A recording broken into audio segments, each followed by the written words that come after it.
Yo me quedé con una, Quique, si me podrías, si sabés, en ese cuadro de usuarios que vos señalaste, que midieron y que somos pocos los que estamos usando todavía ChatGPT, si es que hay algún estudio de qué edades son las que usan el ChatGPT, de qué rango de edades estamos hablando los usuarios más frecuentes.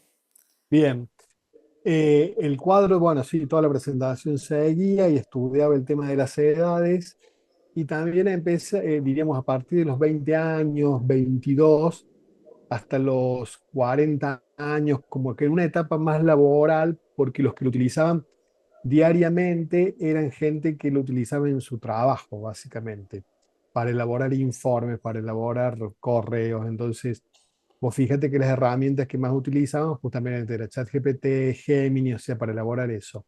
Y otros que también utilizaban para imágenes, pero eran más relacionados con el ámbito laboral.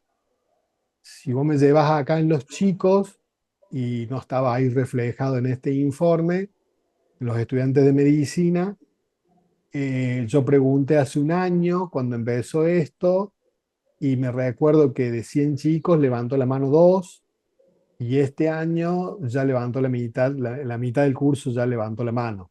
Entonces, también hay que ver con qué frecuencia. Yo lo que te digo es quién lo usó dentro del curso y esto están diciendo los que más lo utilizan son relacionados con la fuerza laboral. Gracias. Sí, yo varias inquietudes en realidad en relación a eso, porque un poco lo mismo que vos observás, a veces uno los terminó despertando a los alumnos cuando les dijo en qué pueden usar y en qué no, porque algunos no lo sabían, ¿no?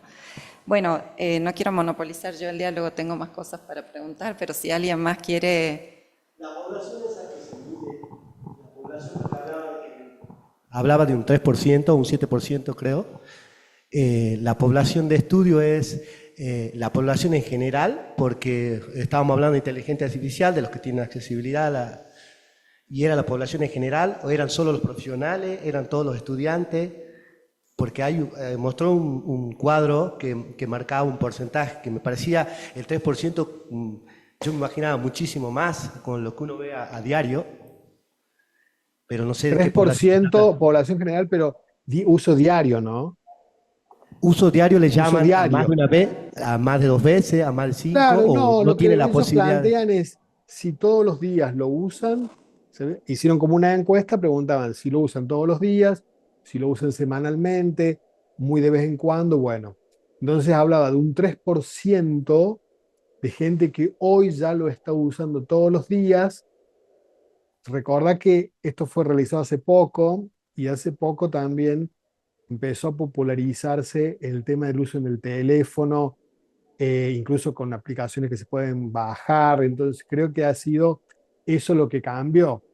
Yo lo que veo, incluso en mi casa, por ahí está cambiando el buscador de Google, donde cuando queríamos saber algo usábamos Google, a usar, por ejemplo, ChatGPT, que interactúa con la voz, le aprieto, le pregunto algo y me da la respuesta. De todas maneras, voy a decir que te parece poco, yo creo que todavía a mí me parecía también mucho que lo use diariamente un 3% pensando en la población general, la accesibilidad, el conocimiento, y creo que va a ir creciendo. Un ejemplo que justo viene a colación de lo que va creciendo rápido, cuando aparecieron los primeros Internet, allá por los años 68, las primeras cosas relacionadas con Internet, hasta que se masificó Internet, demoró más o menos, dice, 20 años. En el caso del teléfono celular demoró como 12, 14 años desde que nace hasta que se masifica. Y yo creo que esto puntualmente no va a demorar más de 3 años, a que todo el mundo ya lo esté utilizando. Entonces, si nosotros contabilizamos que en el año 23 fue como más la explosión, porque fue fines del 22, y contamos 3 años, estamos hablando que en el año 25, fines del 25, el 26, a lo mejor más exacto, va a estar muy diseminado y todos van a manejar este tipo de herramientas. Es una hipótesis escuchando, viendo, leyendo, o sea, de más o menos cómo viene el crecimiento. Por eso no me llama la atención que para mí todavía poco, pero va a ser muy rápido el crecimiento. A ver, te doy un dato más. recién este mes están empezando a salir ya las computadoras nuevas, por ejemplo, que tengan con Windows y todos, van a venir con inteligencia artificial incorporada, viene con el Copilot incorporado, viene hasta incluso algo que me dio cierto temor cuando lo vi. La inteligencia artificial vos la podés activar y va a controlarte lo que haces con la máquina todo el día. O sea, vos lo podés desactivar y podés desactivar qué programas. Pero no me acuerdo si es Reminder, algo así, un sistema nuevo, que las máquinas nuevas que van a empezar a salir ahora. Entonces vos decís, che, mira, quiero ver qué ropa utilicé cuando salí en tal lado. Y te podés fijar, va y te lo busca, porque estuvo, diríamos, escuchando y viéndote continuamente. Hay una serie en Netflix que la verdad que muchas de las cosas que dijo se van cumpliendo.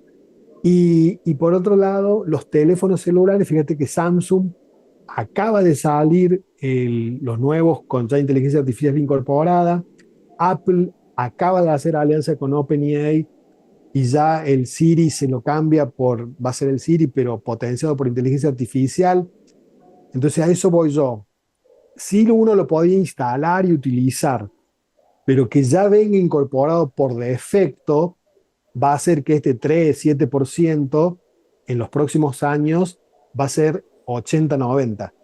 Entonces, lo vamos a tener en todo, pero recién ahora se está incorporando en todos los equipos nuevos.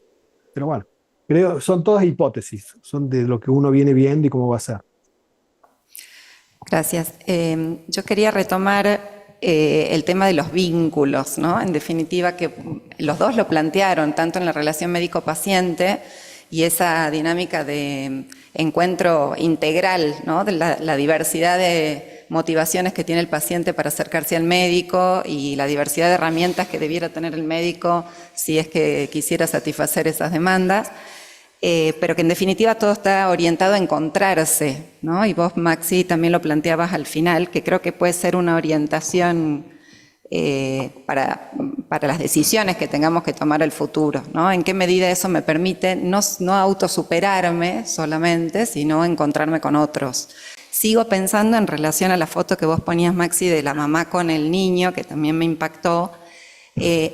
Pensaba en qué medida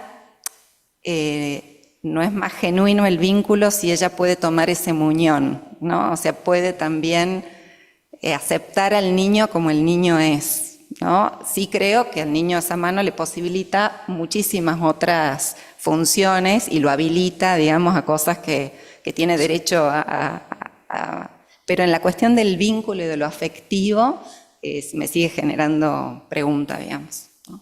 Eso. Bueno. Yo, a ver, te voy a contar una experiencia con lo que vos estás hablando y con la inteligencia artificial y cuando la inteligencia artificial en la relación médico-paciente puede ser un fin o un medio. Y te doy dos ejemplos. Hay mucho trabajo en inteligencia artificial para que sirva para resolver temas médicos. Entonces la interacción es del paciente con la inteligencia y que pueda hacerlo. Incluso ya hay unos sistemas en Estados Unidos como unos consultorios que han creado en donde el paciente entra y le va dando diagnóstico, le va dando las cosas.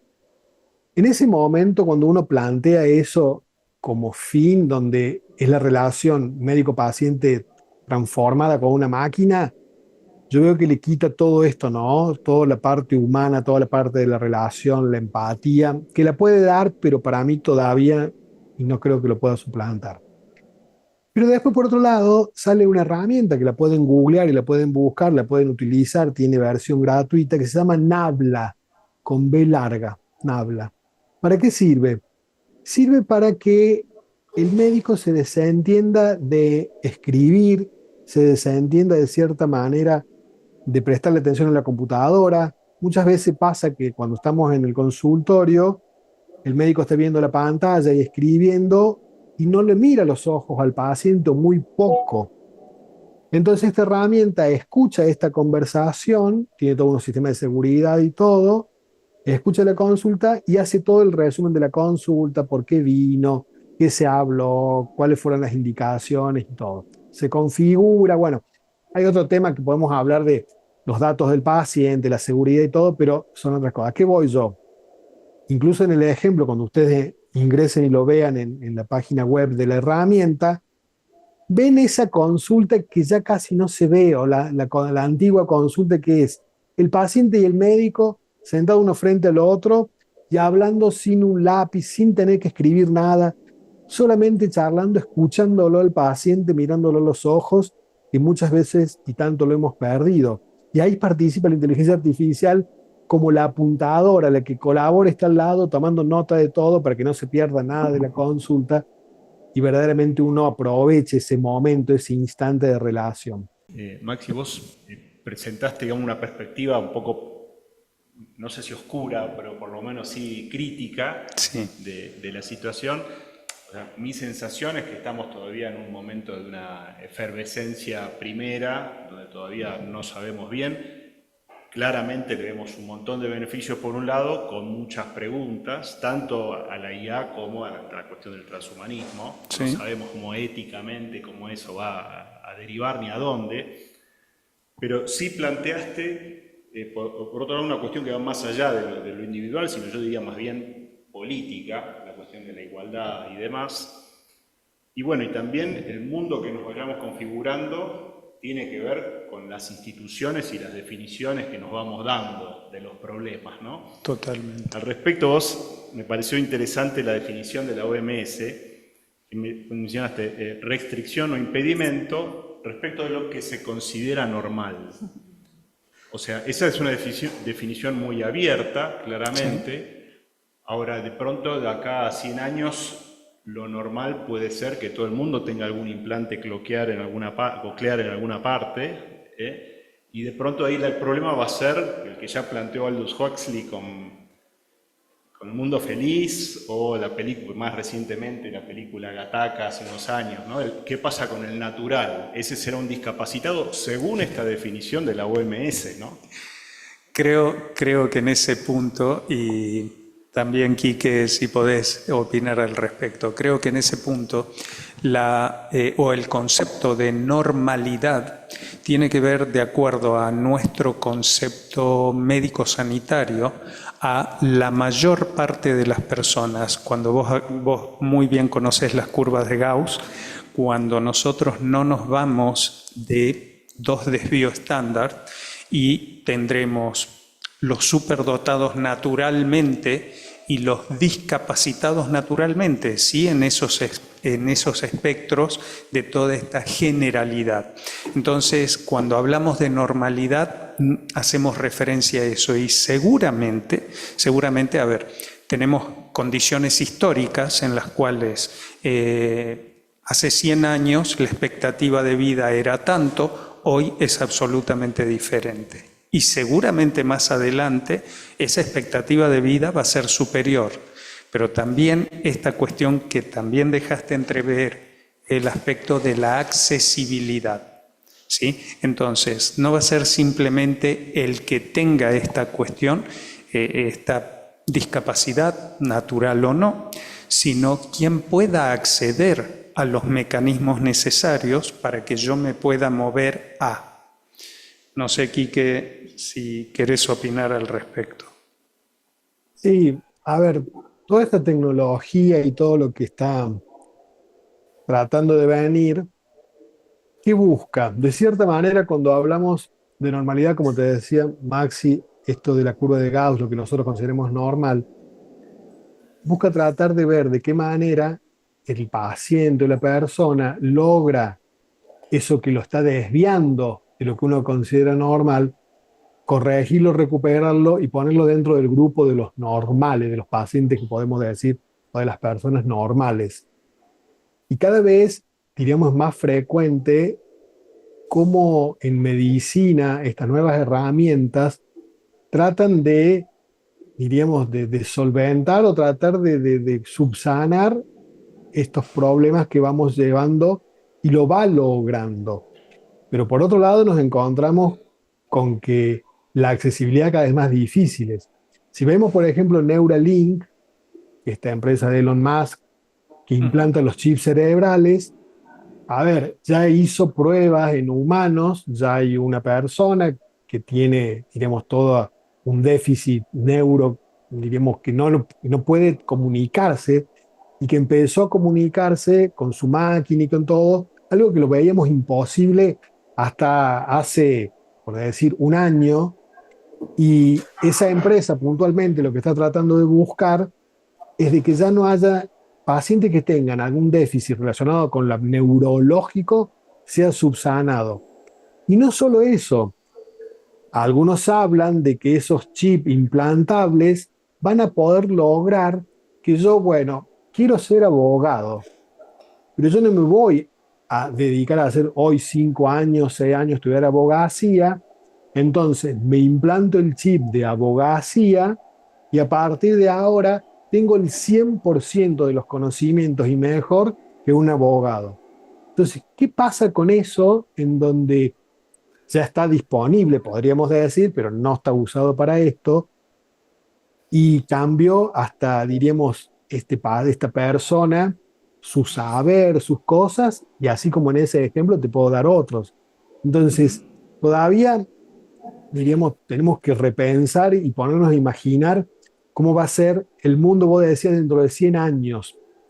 No, yo te diría dentro de 3, dentro de 5. No va a pasar tanto para que todos estos planteos, por eso el tema del punto de vista ético, el punto de vista de las leyes de trabajo, el punto de vista, diríamos, de la legislación, debe ir más rápido, nos debemos trabajar mucho más en cómo se va a ir cambiando las leyes, la legislación y todos los problemas bioéticos que van saliendo. Así que creo que es un gran desafío y este tipo de reuniones, como les digo, y todo este tipo de intercambio de ideas puede ayudar mucho a quienes tienen que después impartir las leyes a los estados y todo para poder ir tomando decisiones. Ahí Rafael está levantando la mano. Sí, Rafael, adelante. Sí, muchas gracias, Verónica. Gracias también a los expositores por las interesantísimas presentaciones. Oye, yo quería seguir en torno a este mismo tema que se está discutiendo, a propósito de algo que mencionó Maxi. Yo creo que no hay mayor cuestión cuando se trata de aprovechar las nuevas tecnologías para mejorar, para superar discapacidades, ¿no? Y el problema verdaderamente ético se presenta cuando hablamos de mejoramiento a través de implantaciones de chips o de implantes de distinto tipo. Y me pareció que una objeción que presentaba Maxi a esto era, o que el límite que debía tener esta práctica de mejoramiento sería la igualdad de la condición humana. No sé si te entendí bien, Maxi, pero en base a eso quería decir lo siguiente. Y es que me ha tocado en ocasiones anteriores asistir a discusiones, a mesas redondas, en las cuales se ha cuestionado la aplicación de una nueva tecnología con el argumento de que va a crear desigualdades entre los seres humanos y que va a beneficiar a unos pocos. Yo creo que es un argumento digno de considerar, pero ¿saben lo que pasa? Que la experiencia muestra que muchas de estas tecnologías se masifican.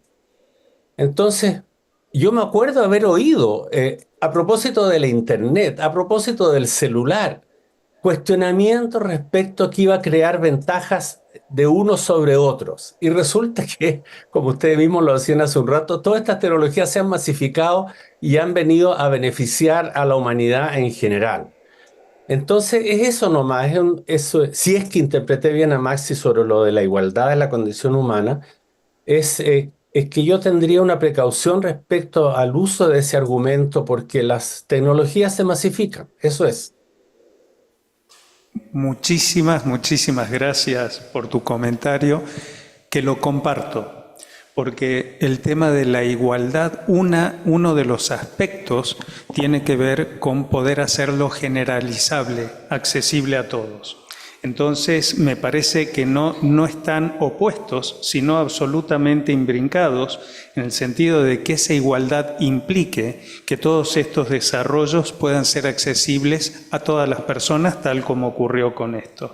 En ese aspecto, nosotros vemos en el ámbito que nos toca practicar que hay desarrollos médicos, nuevos fármacos, nuevos dispositivos que inicialmente son accesibles a un pequeño grupo de personas a quienes pueden acceder, pero posteriormente se hacen más accesibles. Ejemplo, la pérdida de patente. ¿Sí? Cuando se pierde el derecho de patente, ese medicamento que antes era o muy costoso o muy limitado, se vuelve más generalizable. En ese punto o a ese punto llegan cuando logran tener un grado de desarrollo en el cual se ven los beneficios, ¿sí?, por sobre los riesgos. Y en ese aspecto me parece que el concepto de igualdad tiene que ver con eso, con poder hacerlo accesible general. Clarísimo, muchas gracias.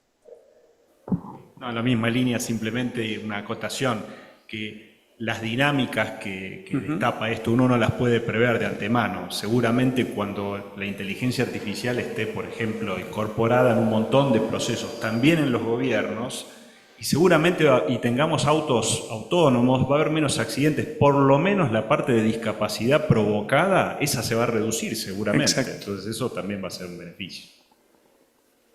Se llega a pensar que cuando los autos autónomos manejen todo solo, no, las compañías de seguro tenderían a desaparecer.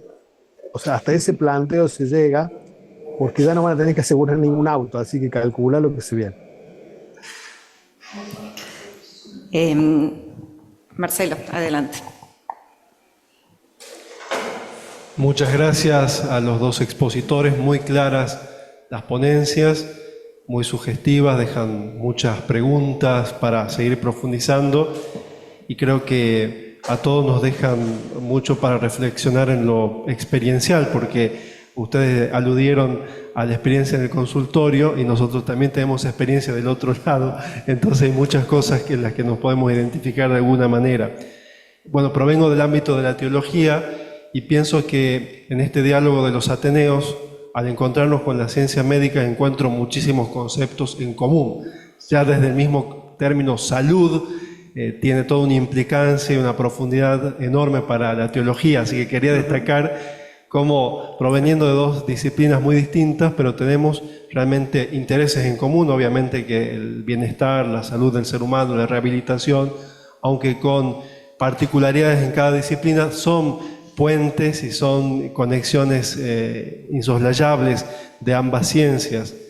Y con todos estos debates del transhumanismo, de la inteligencia artificial, también encontré muchísimos conceptos que ya están presentes de los teólogos de los primeros siglos. Obviamente que no quiero caer en ningún tipo de anacronismo, pero sería interesante, por ejemplo, cuando hablamos del transhumanismo, vincularlo con todo el debate del sobrenatural, que fue una temática que sobre todo renovó en el debate teológico Henri de Lubac con un libro que se llamó Sobre el misterio del sobrenatural, y pensando qué es lo que le puede agregar algo a la naturaleza humana. Y creo que el transhumanismo plantea algo similar, repito, sin caer en un anacronismo, pero este debate de saber qué es lo humano propiamente y qué es lo que le da un valor agregado. Con otros parámetros, el transhumanismo me parece que está aludiendo a esta antigua polémica. Maxi hablaba al final de la disociación físico-espiritual, que también creo que es uno de los grandes desafíos, porque vemos que sobre todo el transhumanismo plantea sin duda alguna esa disociación, poniendo por encima un valor espiritual, entre comillas, del deseo humano de ser algo que supera su propia capacidad física. Entonces está evidenciando esa disociación. Y me planteaba entonces qué es lo que puede contribuir, cuáles son las vías que nos pueden ayudar a forjar caminos de unidad. Muchísimas, por supuesto. Creo que el concepto de inteligencia podría ayudar. Paradójicamente aquí juega otro rol, porque inteligencia artificial podría ser una contradicción en sí misma. La inteligencia tal vez lo que más define al ser humano desde los pensadores más antiguos. Filón de Alejandría en el siglo I, comentando el texto de creado imagen y semejanza, decía la imagen es la inteligencia. Es decir, entonces cómo la inteligencia que define al ser humano puede ser pensada como algo artificial. ¿Es posible esto? Bueno, es un debate más bien filosófico, pero hoy en día se habla mucho de la inteligencia espiritual, que tal vez puede ser un concepto que ayude de alguna manera en esa integración. Y por último, me suscitaba la pregunta de cómo puede ayudar la teología en la rehabilitación, ¿no? Ya que en vista del instituto, me podía pensar, bueno, ¿cómo podríamos nosotros insertarnos dentro de ese proceso interdisciplinar y qué es lo que podríamos contribuir, cómo podríamos hacerlo? Muchísimas gracias. Absolutamente invitado, porque somos transversales y de hecho con el Instituto de Rehabilitación interactuamos con la Escuela de Música, con trabajo social, con educación física, con ingeniería, que nos hacen los aportes, y también arquitectura en cuanto a diseño, ingeniería en sistemas, pero también respecto de las impresiones de órtesis en 3D para ayudar a estas discapacidades a poder mejorarlas. Así que lo tomamos como una oferta pública. Ya conversaremos. Gracias. Bueno, muchas gracias. Acá voy a leer 2 comentarios que hay en el chat. Luis Humacata, estudiante de teología, desde esta visión trascendental propuesta me invita a reflexionar, dice él, sobre aquello que trata la doctrina social de la Iglesia en cuanto al concepto de persona integral. Hace un tiempo el Parlamento Europeo lo ha recomendado en su resolución sobre normas de derecho civil en materia de robótica, con el fin de que los robots autónomos adquieran estatus de personas electrónicas responsables. Y agradece a los expositores. Y un aporte más de Sergio Soto. Excelentes exposiciones, con mucho para pensar, y creo que la clave va a estar en la legalización y la continuidad de la ardua pelea por la igualdad a la hora de que llegue a masificarse aún más estas tecnologías. Y sobre todo llevar las discusiones a los futuros egresados de las distintas carreras del ámbito de la salud.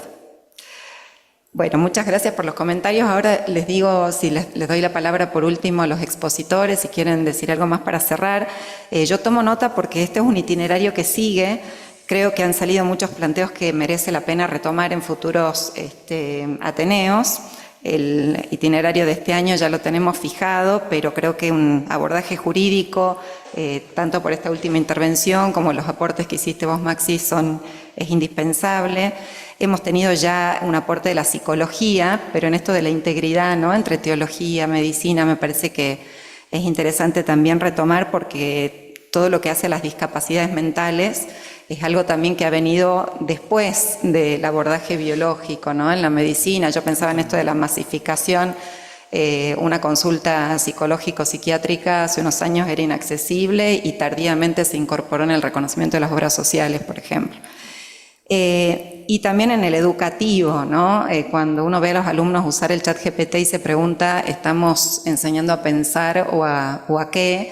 Y en definitiva, pensaba cuando vos hacías la descripción de cómo nace ChatGPT, que todavía, si bien lo logra bastante para mi sorpresa, pero quizás sí se puede utilizar en cuestiones más objetivas o de ciencias duras, podríamos decir, pero en disciplinas que son más interpretativas, a veces mete la pata ChatGPT y a los alumnos al final los termina desnudando, ¿no? Porque uno se da cuenta que en realidad no saben nada y ellos creen que hicieron una respuesta magnífica porque copiaron lo que dijo ChatGPT, a la hora de ignorar que hay, digamos, posturas o interpretaciones que pueden ser incluso antagónicas, ¿no? Entonces me parece que ahí todavía hay un camino para perfeccionar a ChatGPT, si es que queremos que nos ayude en eso. Justamente ahí justo lo de las alucinaciones y todo, que si no conoces la disciplina no lo tenés que utilizar, porque justamente, como decís vos, se da cuenta cualquiera de que lo estás utilizando la inteligencia artificial porque tiene cosas que todavía son automáticas. Quique, quisiera preguntarte tu opinión. Nuestra postura, particularmente en mi rol actual como decano de salud, la instrucción al respecto para los jefes de carrera fue que sí se permita la utilización de la inteligencia artificial siempre que el alumno que presenta un trabajo cite que ha utilizado la inteligencia artificial, pero que exponga, describa y discuta lo que está presentando. Mira, te cuento un poquito lo que venimos haciendo y lo que vos venís planteando. Obviamente de que lo correcto es como vos lo estás planteando, o sea, nadie puede negar que no se puede utilizar, que por más que vos lo prohíbas, esto se va a utilizar y todo, entonces está permitido el uso. Tanto está permitido las citas, bueno, yo ahí lo mostré, pero ya hay algunas publicaciones, bueno, ya hay revistas que sí, revistas que no lo prohíben, donde lo pone como uno de los autores, le pone Juan, Sí. Pedro, María y ChatGPT. Hay publicaciones que ya lo ponen como uno de los colaboradores del autor. Bueno, después hay revistas que lo permiten y no. Y acá empezamos con un plan que se llama de alfabetización en inteligencia artificial, en donde tiene varios pasos. Empezamos a formar un grupo, creamos un instrumento para que los docentes, todavía está en proceso de diseño, diríamos de ajustes, para que los docentes vean cómo pueden integrar de a poquito en cada una de las materias la inteligencia artificial, para que ellos vean, mira, hay contenidos, como algo que se habló, que ya no lo puedo tener a estos contenidos, pues ya no me sirven y a estos contenidos los tengo que incorporar. Y más allá de salud, en carreras como teología, yo estuve dando clase en una de las materias que es teología de la naturaleza, en donde armaron todos unos módulos sobre inteligencia artificial dentro, ahí fue José Funes, dentro de la carrera fuimos a hablar varios en la carrera de teología, o sea, está en todo y la universidad viene trabajando, se vienen dando incluso capacitaciones para docentes en el tema con los alumnos y cambia las maneras de evaluar, que es lo que vos planteas, ¿no? De cierta manera, che, ya no podemos evaluar que traigan una monografía. Hay herramientas, la universidad compró Turnitin para que pasen los textos por el Turnitin, pero tampoco se pueden engañar, o sea, sale como cuando salía un virus y salía el antivirus y después salía el virus nuevo, acá lo mismo, sale la herramienta, sale la inteligencia artificial para que no te des cuenta y sale otra inteligencia distinta y bueno. Entonces, es innegable que lo tenemos que incorporar. Hay un grupo de inteligencia artificial y educación que después te puedo pasar, del cual participo a nivel mundial desde agosto del año pasado. Y ahí, ¿qué es lo que vemos? Tenemos un intercambio constante. En este momento estamos con el intercambio de quienes ya han probado ChatGPT Edu, porque ya viene el ChatGPT Edu. Está disponible, no para todas las universidades, hay algunas universidades que ya lo han empezado a probar. Y como ChatGPT Edu va a salir el ChatGPT Medi, el ChatGPT Business, el ChatGPT, o sea, lo van purificando y va a mejorar esto que recién comentaban que por ahí no son perfectos, pero ChatGPT Edu está, las universidades ya lo están incorporando y estamos en la discusión en el grupo, en estos grupos que se llaman por Google, de cómo lo incorporan. Hay mucho material, pero material armado en el año 2023. O sea, no nos podemos remitir a antes cómo incorporar la inteligencia artificial en la educación médica, en la educación superior. El grupo es de educación superior, pero los más activos somos los de salud. Y cada uno va tirando, che, yo probé esto otro, y bueno, y se va incorporando. Y la verdad es que cada vez se incorpora más. Y cambia la forma de evaluar, cambia cómo tenemos que hacer el enfoque.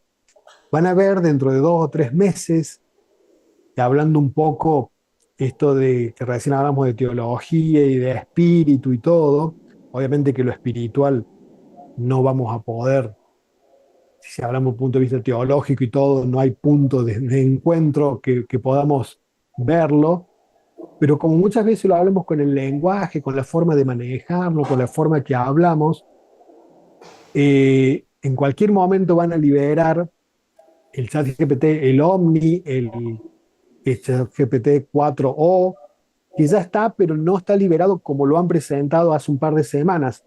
Lo pueden también googlear y se van a fijar en donde, por ejemplo, interactúa con uno y le dice, mira, voy a dar una charla me pongo esta gorrita. No, ¿cómo te vas a poner eso? O sea, responde como respondería una persona riéndose en forma sarcástica, o sea, ya interactúa como otra persona, no como el ChatGPT que conocemos ahora actualmente, sino búsquenlo ahí, a los videos son cortitos, en la página de OpenAI, busquen ChatGPT 4o, y ahí están todos los ejemplos en donde se ríen, interactúan, o sea, quieren llevarlo, y ahí cierro con esto y ya te voy, por lo menos como no lo van a llevar a un ser de una unidad cuerpo, alma, espiritual, como lo que nosotros creemos y cuáles de nuestras cosas, algo que pareciera externamente, por las condiciones, por cómo se maneja y todo, a algo similar. Y esto fue en menos de 2 años,